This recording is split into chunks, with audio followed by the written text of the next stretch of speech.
Every single word that leaves your mouth is helping or hurting.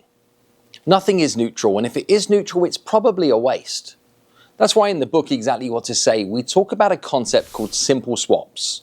How a subtle change in wording can make a profound impact to the overall outcome that you're looking to try and achieve.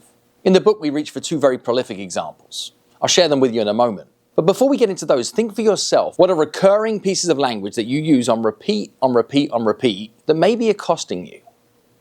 So the examples in the book are these. Firstly, how many times have you ever finished a presentation with the question, do you have any questions? See, if you finish a conversation with the question, do you have any questions, what are you suggesting to the other person that they should have? Questions. Now, if you've done a good enough job to be able to share all the information that's required, what should they not have? Questions. But they're thinking that they should have questions because you planted that idea in their head that they should have questions and they don't. The result of which is they say things back to you like, can you send me an email? Can you leave me a brochure? Let's follow up on this at a later date, because you created confusion. By alternative, if you swap the language away from, do you have any questions, and towards the question, what questions do you have for me?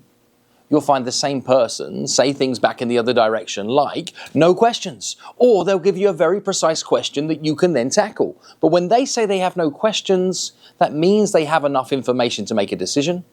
That means that they've likely already made a decision. That means that your job is to simply invite them to follow through on that decision by reaching for words like, so the next step is, or what happens next is. The second example that we share in the book Exactly What to Say is this idea of data capture. How do you get people's information? See, many people ask questions like, can I have your email address? Can I have your phone number? Can I have your Insta handle? And when you ask, can I have, you're looking for a permission-based response that has a choice that's attached to it. When you say to somebody, can I have your email address?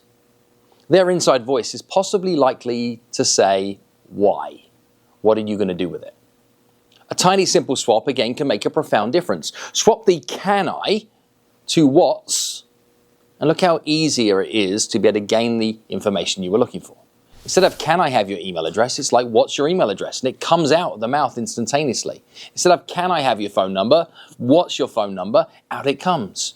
Instead of do you have a agent, who's your agent? You see, when you come straight for the response, you get an instant reaction that allows you to make more progress in the conversation. The book shares just two simple swaps, but simple swaps show up in every single area of your life. And in the comments, share examples where a simple swap in words makes a profound difference in your world. When I think over the last 12 months, one that hits me like a train in my personal life is instead of saying I have to do something, I'll share I get to do something. No, I have to deliver a training today for 1,000 people. I mean, geez, I get to deliver a training today to 1,000 people. Big difference in mindset. Other examples that show up that maybe help spawn the thought process in your world is the difference between a problem and a challenge. See, a problem is all yours. A challenge is something we can stand side by side and overcome. See, the problem with what you're saying, friction. Hey, the challenge with that as an idea is something we can overcome. There are countless examples where a simple swap will make a profound difference. And one more is when talking about money. See, when people talk about the cost of something, a cost is money out and nothing back. If you say today cost me $1,000, you're like today was a bad day. But when people are doing business with you, there's a strong possibility that if they give you money, you give them something back. They put an input in, you bring returns. If you put money into something that brings returns, that, my friends, is called an investment. So stop saying how much it costs to do business with you and invite people to invest in doing business with you. Because if today I invested $1,000, today was a good day. We can run simple swaps forever.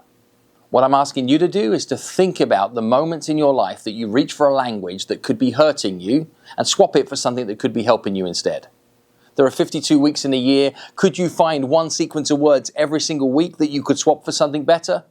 Because if you do, 12 months on from now, your life will look very different. And I know, like you're starting to know, that if you change your words, you can change your world.